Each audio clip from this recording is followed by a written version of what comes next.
हर चुनावी गणित पर रहेगी मेरी पैनी नजर।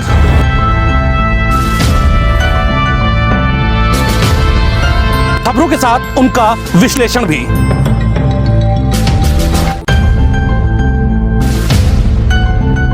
निष्पक्षता के साथ सीधी और सटीक खबरें। मेरे साथ देखिए राणा के बोल। नमस्कार, मैं हूं आशीष कुमार सिंह और आप देख रहे हैं राणा के बोल। उत्तर प्रदेश में चुनावी घमासान जोरों पर है। सभी राजनीतिक दलों के नेता चुनाव प्रसार में जोर शोर से जुटे हुए हैं, लेकिन उत्तर प्रदेश में 4 बार की मुख्यमंत्री रही और लगभग 3 दशक से उत्तर प्रदेश की राजनीति का एक बड़ा चेहरा और साथ ही में खुद को दलित और पिछड़ों का सबसे बड़ा नेता बताने वाली मायावती की खामोशी सबको चौंका रही है। मायावती जिन आक्रामक तेवरों की वजह से जानी जाती थी, वो उनके तेवर इस चुनाव में नजर नहीं आ रहे हैं। मायावती की खामोशी और चुप्पी उनके कार्यकर्ताओं के साथ साथ लोगों के भी जहन में कई सवाल पैदा कर रही है। खैर, मायावती खामोश क्यों हैं, चुप क्यों हैं, ये हमने उनके दौर के दौरान जो करीबी अधिकारी थे उनसे जानने की कोशिश की। जब हमने उनसे बात की तो 2 चीजें सामने आईं। उनका कहना है कि मायावती और उनके करीबियों पर जो आय से अधिक संपत्ति का मामला चल रहा है, उसकी वजह से वो केंद्र के शिकंजे में आ गई हैं और वो भाजपा को खुलकर घेर नहीं पा रही हैं। दूसरी वजह ये बताते हैं कि मायावती की उम्र 66 साल की हो गई है और वो कोरोना से भी थोड़ा सा ज़्यादा भयभीत है, इसलिए वो भीड़ में निकलना नहीं चाहती हैं। लेकिन इन अधिकारियों और इन नेताओं की बात पर पूरा विश्वास नहीं होता, क्योंकि देखिए, मायावती जिस तरीके से अभी भी रैली में या प्रेस कॉन्फ्रेंस करती हैं तो वो चुस्त दुरुस्त दिखाई देती हैं और 66 साल कोई बहुत बड़ी उम्र भी नहीं होती है।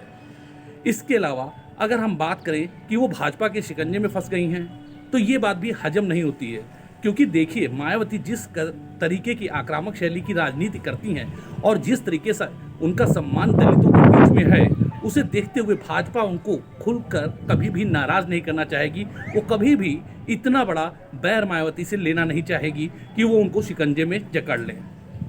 दरअसल मायावती की खामोशी और चुप्पी एक बड़ी रणनीति का हिस्सा है।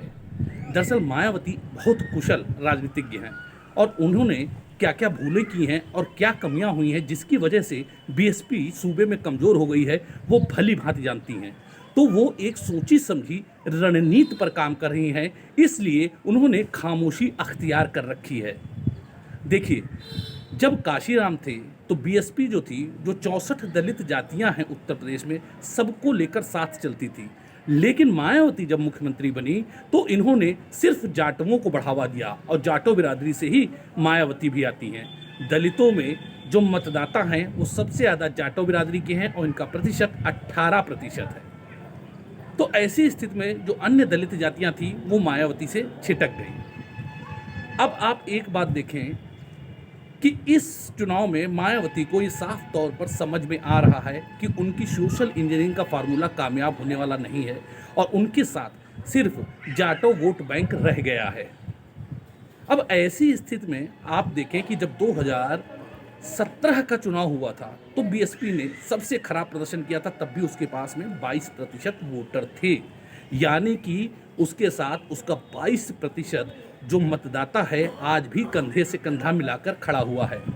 ऐसी स्थिति में मायावती को बीजेपी से कोई खतरा नजर नहीं आ रहा है, जबकि बीजेपी की जीत में ही वो अपना उत्थान देख रही है। तो मायावती जो अपनी रणनीति बना रही हैं, उस पे उन्होंने सबसे ज़्यादा फोकस समाजवादी पार्टी पर कर रखा है। उन्हें लगता है कि अगर समाजवादी पार्टी को चुनाव में बुरी तरीके से शिकस्त मिलती है तो बसपा एक बार फिर उत्तर प्रदेश में एक बड़ी ताकत बनकर उभर जाएगी। यही वजह है कि आप उनके टिकट वितरणों को अगर देखें तो आप देखेंगे भारी तादाद में उन्होंने भी मुस्लिम प्रत्याशियों को मैदान में उतार दिया है। और ख़ास तौर पर से जहां पे समाजवादी पार्टी ने अपने मुस्लिम प्रत्याशी उतारे हैं, वहां पे बसपा ने तकरीबन हर सीट पर मुस्लिम प्रत्याशी उतारे हैं। और इन मुस्लिम प्रत्याशियों का अगर आप बैकग्राउंड देखेंगे तो ये प्रभावशाली भी हैं और पैसे से भी मजबूत हैं। तो बसपा ये अच्छी तरीके से जानती है कि उसका बीजेपी से कोई मुकाबला नहीं है, ना ही उसका और बीजेपी का वोट बैंक एक है। तो ऐसी स्थिति में बसपा का इस बार जो सारा फोकस है वो किसी ना किसी तरीके से समाजवादी पार्टी को भयंकर डेंट पहुंचाने का है, क्योंकि इस स्थिति में अगर समाजवादी पार्टी हार जाती है तो उसके साथ जो अन्य दल हैं उनका मोह भंग होगा और उनको फिर नई आशा के रूप में बीएसपी भी दिखेगी।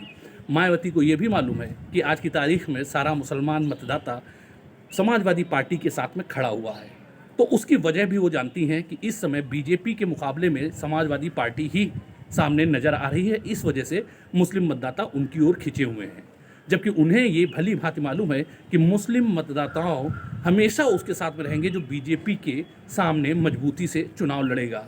और मुस्लिम मतदाताओं को मायावती से परहेज भी नहीं है।